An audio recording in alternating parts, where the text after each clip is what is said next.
দিয়ে কাজ শুরু করে দেয় তাহলে তো আমার আয় বন্ধ হয়ে যাবে। না না না না না, গোপালকে এখানে ঢুকতে দেবো না। মহারাজ, আমি তো আছি, বাচ্চাদেরকে দিয়ে কাজ না করিয়ে আমি বটা ঘটাকে দিয়ে কাজ করিয়ে নেবো। কি হে উজির, কেমন বুঝছো? এতক্ষণ তো কৃষ্ণচন্দ্র তুরুক নাচন নাচতে লেগেছে। জাহাপানা, জাহাপানা, মহারাজ ভাবতেই পারবে না আমরা আমরা কেন কাল আচমকা যাব। দেখবো কৃষ্ণনগর কিরকম আছে, নোংরা না পরিষ্কার। নোংরাই থাকবে, পরিষ্কার করার সময় পাবে কি করে? অপরিষ্কার দেখবো আর কৃষ্ণচন্দ্রকে ধমকাবো। যত ধমক পাবে তত চমক পাবে, আর আমরা আমোদ পাবো। দেখলেন মহারাজ, কথায় আছে না, 10 মিলি করি কাজ, হারি জিতি নাহি লাজ। দেখুন কি ছিল আর কি হয়েছে। মন্ত্রী, এই বিষয়গুলো তো তোমার দেখার কথা। তোমার দেখছি কোনো সৌন্দর্য বোধই নেই। আমার লোক বল নেই মহারাজ, আর আজ আমার মন খুব খারাপ। তাই নাকি? তাহলে তোমার মন কি করলে ভালো হবে? সকাল থেকে আমি তো খালি বকা খাচ্ছি, আমার মন সত্যিই খুব খারাপ। আমি তো আপনার মন্ত্রী নাকি? ঠিক আছে, এখন আমাকে কালকের ব্যাপার নিয়ে একটু ভাবতে দাও, আর আমার সাথে থেকো। দেখবে আস্তে আস্তে মন ভালো হয়ে যাবে। আজ থেকে সবাই এক হয়ে থেকো কিন্তু। আর হ্যাঁ, গোপালের কথাটাকে মন্ত্রের মতো ধরে চলো। 10 মিলে করি কাজ, হারি জিতি নাহি লাজ। রাত অনেক হয়েছে মহারাজ, এবার বিশ্রাম নিন। চিন্তায় ঘুম আসছে না রানী। ও, কাল যে কি হবে। কিছু চিন্তা করবেন না মহারাজ, সব ঠিক হয়ে যাবে। সময় সব ঠিক করে দেয় মহারাজ। তার চেয়ে বড় কথা, মনে রাখবেন মহারাজ, আপনার গোপাল আছে। সেটা আমি সব সময় মনে রাখি, কিন্তু এখন যেটা হয়েছে সেটা খুব বিপদের। নবাব বাহাদুর কি অভিপ্রায় হঠাৎ কৃষ্ণনগরে আসছেন সেটাই বুঝতে পারছি না। সে কি নবাব বাহাদুরের চাল? না জানিয়ে হঠাৎ নবাব বাহাদুর কেন আসছেন, এটা তো আমি ধরতে পারছি না। কালকে আপনার সাথে আমি থাকতে পারি? ঠিক আছে, তাই থেকো। কৃষ্ণচন্দ্র, তোমার কাজকর্ম কিরকম চলছে সেটা সরেজমিনে দেখতে এলাম। তা কিরকম দেখছেন নবাব বাহাদুর? কি উজির, কিরকম দেখছো? দেখার তো সবে শুরু জাহাপানা, এখন তো অনেক কিছু দেখা বাকি। কি কি দেখা বাকি আছে তার একটা ফর্দ করে এনেছেন তো? কেন পদ্ম লাগবে কেন?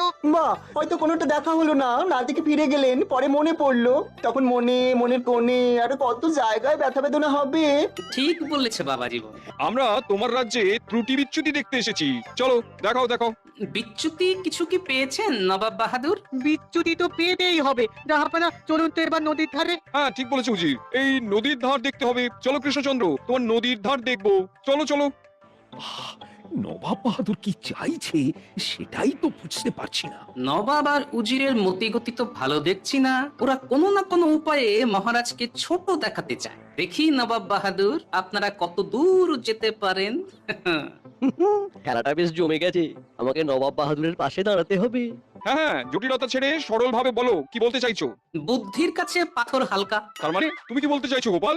উনি কিছু বলতে চাইছেন না, বলছেন বুদ্ধি সবচেয়ে ভারী, মানে যার বুদ্ধি আছে সে সবচেয়ে শক্তিমান। কি বলছো জামাই, তুমি ভেবে বলছো তো? একদম ভেবেই বলছি। কৃষ্ণচন্দ্র, তোমার গোপাল আর গোপালের জামাই আমাকে যথেষ্ট অপমান করছে। আমি এর বিহিত চাই। আরে গোপাল, তুমি থামো, আর তোমার জামাইকেও থামাও। মহারাজ, আমি কেন থামবো? আমি তো একদম সত্যি কথা বলছি। বুদ্ধির কাছে পাথর হালকা। তুমি কি বলছো গোপাল? তোমার কোনো ধারণা আছে এই পাথরগুলো কতটা ভারী? তুমি প্রমাণ করতে পারবে তো যে বুদ্ধির কাছে পাথর হালকা? এটা তো আমিও প্রমাণ করতে পারবো, এটা তো খুব সহজ জিনিস। কৃষ্ণচন্দ্র, তোমার গোপাল আর গোপালের জামাই কিন্তু আমার সহ্যের বাঁধ ভেঙে দিচ্ছে। আমি কিন্তু খুব রেগে যাচ্ছি। আমরা কি করতে এসেছিলাম জাহাপানা সেটাই তো ভুলে যাচ্ছি। উজির, আপনি একটু দাঁড়ান, আগে এই বিষয়টা মিটে যাক, তারপর সব ভাবা যাবে। হ্যাঁ হ্যাঁ, এই বিষয়টাই মেটাতে হবে। আমাকে প্রমাণ করে দেখাতে হবে যে পাথর জলের থেকেও হালকা, এমনকি পাথরকে জলে ডোবালেও ডুববে না। বেশ, পাথরকে জলে ডোবানোর পরেও যদি না ডোবে তাহলেই হবে তো? হ্যাঁ, তাহলেই হবে। শুধু হালকা নয়, এমন হালকা যে শিলা জলে ভাসবে। এ কি বলছো গোপাল, জলে ভাসবে শিলা? এটা কি গোপালের লীলা? গোপালের মাথা হয়েছে ঢিলা। বুঝতে পারছি না গোপাল, যে তুমি পাগল না আমি। রাজ্যতীষী গোপালের ছক কি বলছে? কিছু বলছে না, শুধু দেখছি। শুধু একটা কথাই বলতে পারি, উত্তর পূর্বের হাওয়ায় কৃষ্ণনগর টলমল। ঠিক আছে, এটা তুমি কি করলে বলো তো গোপাল? তোমাদের দুজনের জন্য আমার এখন প্রাণ সংশয়। আমি যে কি করব? প্রাণ সংশয় হবে আপনার শত্রুর মহারাজ। আমাকে এখন নবাব বাহাদুরের পক্ষ নিতে হবে। কাল তো মহারাজের মোটামুটি শেষ দিন। তাহলে আমি এখন আসি মহারাজ। আমার মিষ্টি বউটা অনেকক্ষণ একা একা আছে, আমি ওর কাছে না গেলে ও খুব ভয় পায়। সে কি মন্ত্রী, তুমি আমাকে একা ফেলে চলে যাবে? তুমি না আমার মন্ত্রী, আমার বিপদে এইভাবে একা ফেলে যেতে পারবে? যে আপনাকে